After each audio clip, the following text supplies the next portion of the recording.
May the words of my mouth and the meditations of our hearts be acceptable in your sight, O God, our strength and our Redeemer. Amen.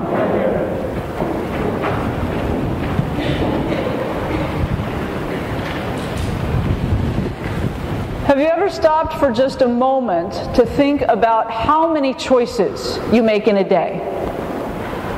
Think about how many choices you've made already today. It's what? Not even 10:30 in the morning. What time you were going to get up? Were you going to hit that snooze button 12 more times before you got up? What were you going to wear? What breakfast cereal were you going to have? If you stopped at Starbucks on the way to church, the choices were innumerable as to what you might decide, unless, of course, you have your favorite and you order the same thing every time. We make dozens and dozens and dozens of choices every day, most of which impact us very little. Lucky charms or tricks. You might make a really serious decision about whether to stay on the 5 or take the 405, and that could make a big decision in how the rest of your day goes. As we get older, we make more decisions. Where we might go to college. Are we going to stay home? Are we going to travel away? Decisions about whether to get married. Who to marry. We may make decisions about our own health care or somebody else's.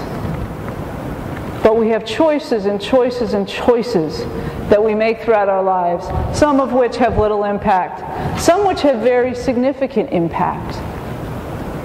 And one of the themes that runs through our readings this morning is this theme of choice. We hear it first in our Old Testament lesson from Joshua.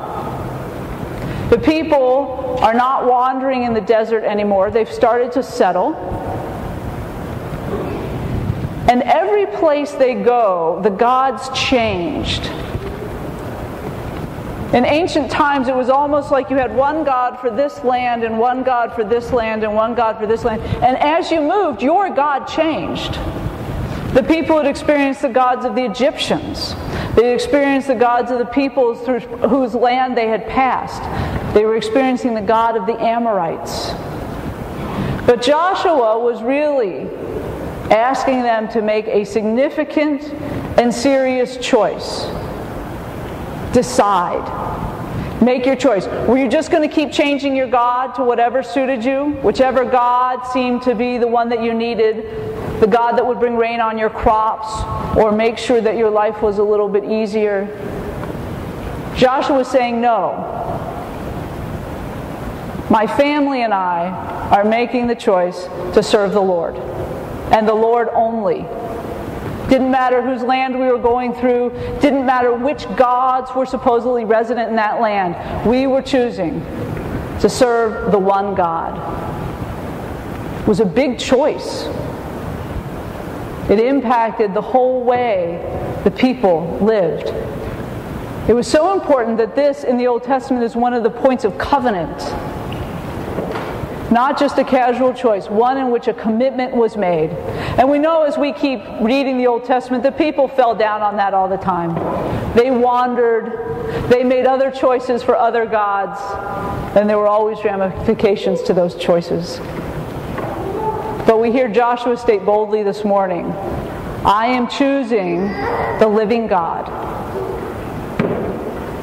And that theme of choice carries through into our gospel lesson this morning. As I said last week, we've been reading from the 6th chapter of John, and this reading this morning is the very end of the chapter. It started out with the feeding of the 5,000, and everybody was excited. Let's follow Jesus. Look, he's given us food. This is fantastic. We don't even have to do anything but sit around and listen to him. This guy's healing people.